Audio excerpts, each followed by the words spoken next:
Today we celebrate the feast of St. Gregory the Great. And by the way, if you know somebody who lives in St. Gregory the Great parish, never call it just St. Gregory. You better call it Gregory the Great. And it's the Immaculata for those of you who are older. Just an aside, to be sensitive to people. Today, we celebrate one of the great popes of the church.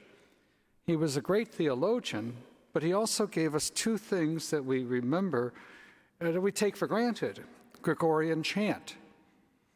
You know, there's nothing more powerful sometimes than to sit in meditation and listen to such beautiful, beautiful music. You know, when we're at prayer, you know, we might put on some Gregorian chant because of the tones are just so beautiful that it leads to meditation. Also, Gregory gave us the calendar we use today. You know, the Mayans and the Aztecs had a calendar much older, but Gregory finally put things in order by making the seasons align, because mainly he wanted to make the church year even. They were celebrating events all over the place because of the change in the different calendars, and it was off. Easter could have come by the time, you know, if we kept to the present calendar, it might have happened, you know, in a different month and a different time.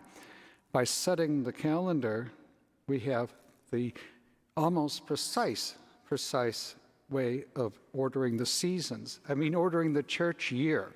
So we can thank him for that. But the other thing, if you want to look at it, you know, the church really didn't have much good music before Gregory. But with the change, he brought some beautiful pieces into the church. And I know, you know, in the 70s, the church, you know, went through the change and some music was just awful. But in the years to come, some really beautiful music has been written.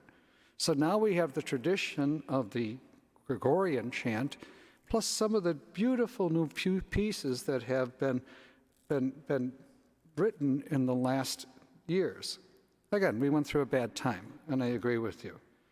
The other side of the coin, too, is that the Pope, the Church, used science to help order things. Faith and science can work together, and I think we have to remember that they are not opposite of each other. They work together. And many times, when it works for the good of all humanity, then it is good. As I said, he gave us the calendar so that the seasons of the church would fall in a regular pattern. But you know, I think we kind of look at the gospel today. The Pharisees were so set in their ways that they didn't give the opportunity for new life, for the possibility of looking at things in a different way. And I think we have to challenge ourselves. You know, I've always said, and I've said this 1,000 times, don't you dare mess with my Thanksgiving dinner. But does that mean everything has to stay the same? Cannot we be open to God's Spirit and know that when the bridegroom is with us, we should rejoice? Because we also know there's a time in life for mourning.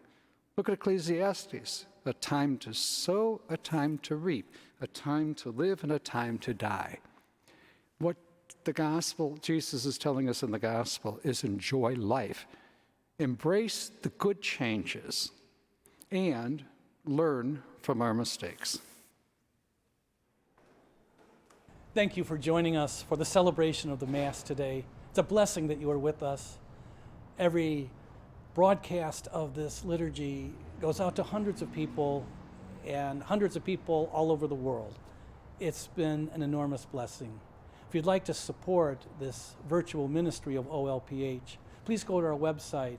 You can support this ministry by going to Give Central so that we can continue to broadcast the liturgy each and every week. Thank you for your support. Most of all, thank you for joining us today. God bless you. Greetings from OLPH.